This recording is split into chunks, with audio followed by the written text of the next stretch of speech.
Shalom. I'd like to start out by giving all glory, praise, and honor to Yahweh, Bahasham, Yahweh Shai, Bahasham, Chakwadash. Double honors to the elders and apostles of the Great Millstone, and Shalom to the elect of Israel. This is Thamayim in Atlanta, and last night at camp, we were going into Luke 21 and going into some of the bitterness of the scriptures, and we got down to the part where it was saying that they would lock up some of us and persecute some of us. And I just wanted to go back into that and go into some of Esau's plans that he has on his books for when he begins to lose power. So this is from Wikipedia, Rex84. And before we get started, Slovakia, I've got a dry cough right now, kind of short of breath, and struggling a little bit, but we're going to get through this lesson. So Rex84B, short for Readiness Exercise 1984 Bravo. So before anything, take a look at that name. Rex goes into king, or it means king, just like Tyrannosaurus Rex or Oedipus Rex means king. And so this should also give you visions of the King Alfred plan. And then 1984, going into the famous novel of basically Esau's utopia of how he wants the world to be. And so going back to it, Rex 84B, short for Readiness Exercise 1984 Bravo, was a classified scenario and drill developed by the United States federal government to detain large numbers of United States residents deemed to be national security threats. And we've all heard of the color coding system. I forget the exact colors, but it's like red, blue, green list, and the red list are people that you can't re-educate. There's another one that could go into re-education, and then the others just people that have no idea what's going on. In the event that the president declared a national emergency, the scenario envisioned state defense forces rounding up 500,000 undocumented Central American residents and 4,000 American citizens whom the U.S. Attorney General has designated as national security threats. And we just mentioned Central American residents, and look at who's been coming through the border as of late. Those military-aged males that are coming up from Central and South America, crossing the border. But this is this national security threat's going to be way larger than that, because there are lots of people from the different nations that will be considered national security threats. You've got the people that are pro-Palestine right now. You've got them. You've got your quote-unquote good old boys, or your Edomites that are all about their Second Amendment. And you've got us, the Israelites, the Negroes, Latinos, and Native Americans, who that high up within the Israelis, she just said their biggest threat were young African American men. And that's because we are the Israelites, and we challenge their narrative on them being the true people of the Lord, which they are not, and we are. And so we could be classified as national security threats. And it says, as part of the secret continuity of government program, because Esau's trying to stay in power, the Lord's taking him out of power and will take him out of power, but they think they can go against the will of the Lord. Small-minded. says these people will be detained at 22 military bases and con camps run by the Federal Emergency Management Agency, otherwise known as FEMA. And this scenario is, you could see it happening. You could see it building up right now. You have people that are against the government and what they're doing, especially with this whole Israeli-Palestinian war that's going on. Most people are actually siding with Palestine, and that's including small hatters or those 1948ers. At least the smaller ones, they're against what's going on, or some of them at least. There's a large portion of the citizens that are against it, and not saying that as an Israelite I'm for or against it. I don't have a dog in that fight. I'm for the Lord and the Lord's will. But there are people that are against it and speaking out and going against the narrative that Esau has set up. Esau being the self-proclaimed white man, or the Caucasians, and that includes the small hatters, those 1948ers. Those are Edomites. But you could see this happening. And I want to go to this other list that's pulled up. Got this from Officer Aina in the GMS Atlanta camp. And we were going into this at camp one day. And these are some of the executive orders that are on the books. And just to summarize them, because there's so many of them, and you can see them just going down, just numbered. And it says, the first one, Executive Order 10990, allows the government to take over all modes of transportation and control of highways and seaports. The next one allows the seizure and control of the communication media. The next one is to take over all electrical power, gas, petroleum, fuels, and minerals. The next one seizes all means of transportation, including personal cars, trucks, or vehicles, or any kind, and total control over highways, seaports, and waterways. The next is to take over all food resources and farms. The next one allows the government to mobilize civilians into work brigades under government supervision. So that could be, put into those camps and made to work camps. The next one, to take over all health, education, and welfare functions. Moving down, takes over airports and aircraft. Keep going, taking over railroads, waterways, public storage facilities.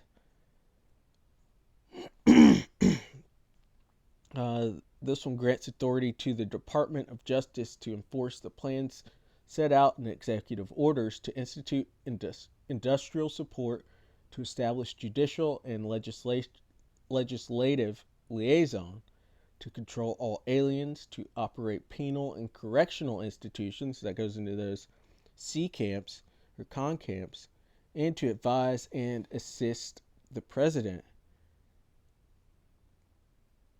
This one says allows the Federal Emergency Preparedness Agency to develop plans to establish control over the mechanisms of production and distribution of energy sources, wages, salaries, credit, and the flow of money in U.S. financial institution in any undefined national emergency. And as you can see, basically they want to take over and control everything.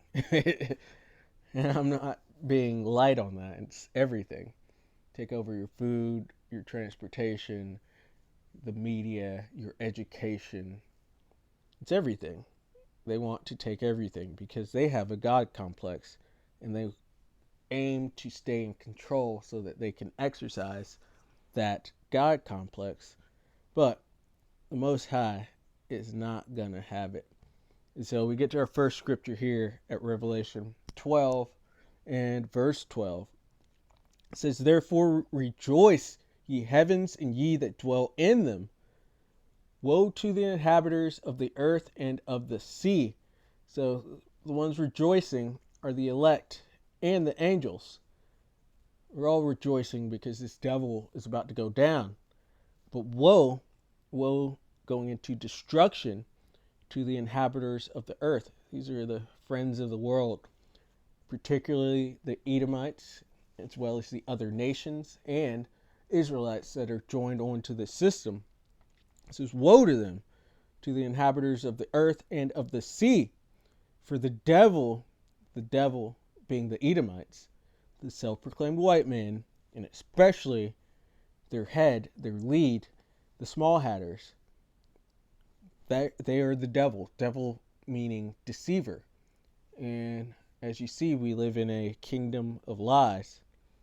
He's come down unto you, having great wrath, because he knoweth that he hath but a short time."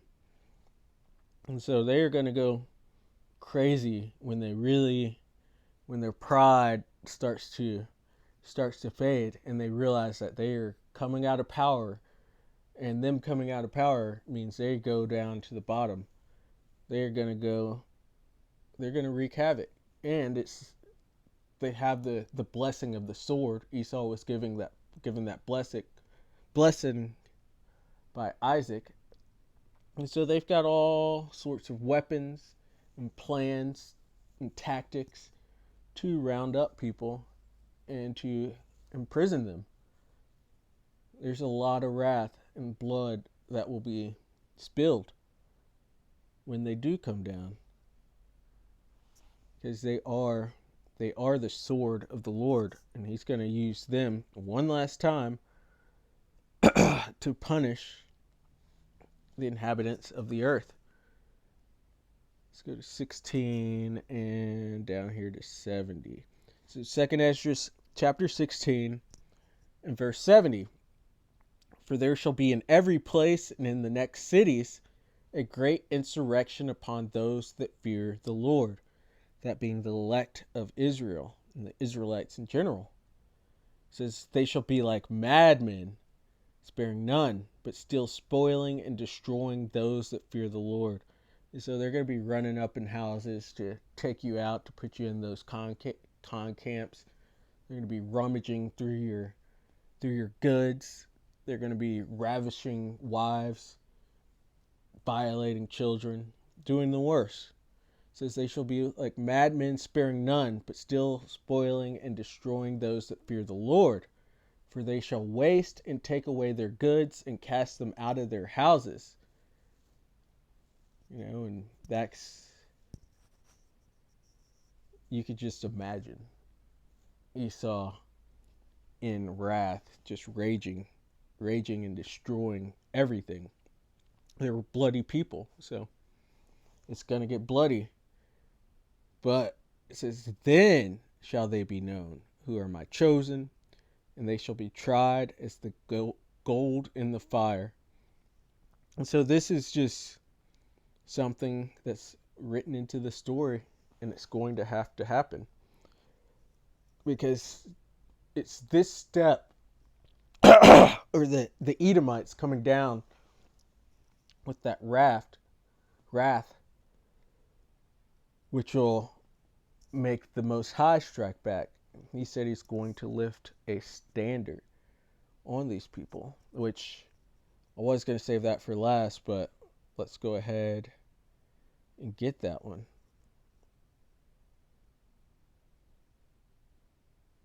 Isaiah 59 and 19. It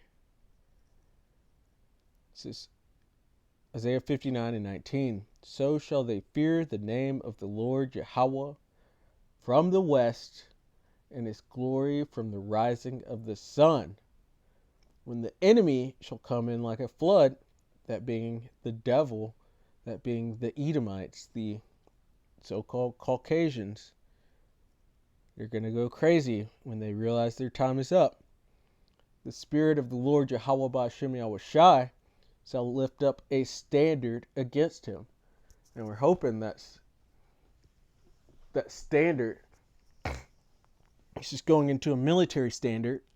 We're hoping that's going to be that spiritual power so that we could either escape or evade the enemy or fight back against them.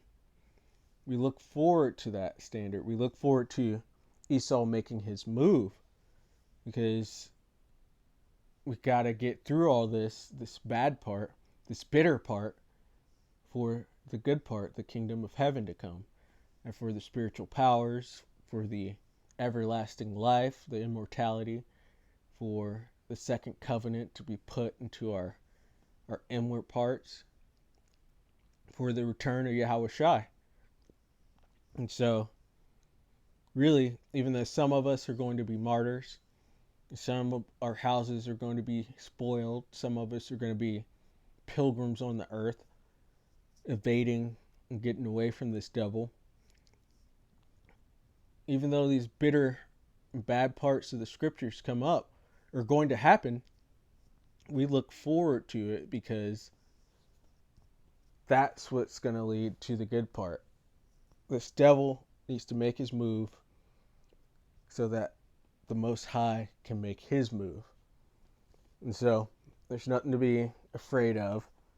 It's just, turning to the Lord with all your heart and might, and repenting, not taking that MOTB, the micro C-hip that they want to put in you, and really just going against the devil and his plans and his world and everything that he's trying to do. The Lord's taking him out of power, so there's no need to even try to side with him. Join hand in hand with him, you're going to get slayed too. And so, Lord willing, that was edifying. I'd like to give all glory, praise, and honor to Yahweh, Bahasham, Yahweh Shai, Bahasham, Rakach Wadash. Double honors to the elders and apostles of the Great Millstone, and Shalom to the elect of Israel. Shalom.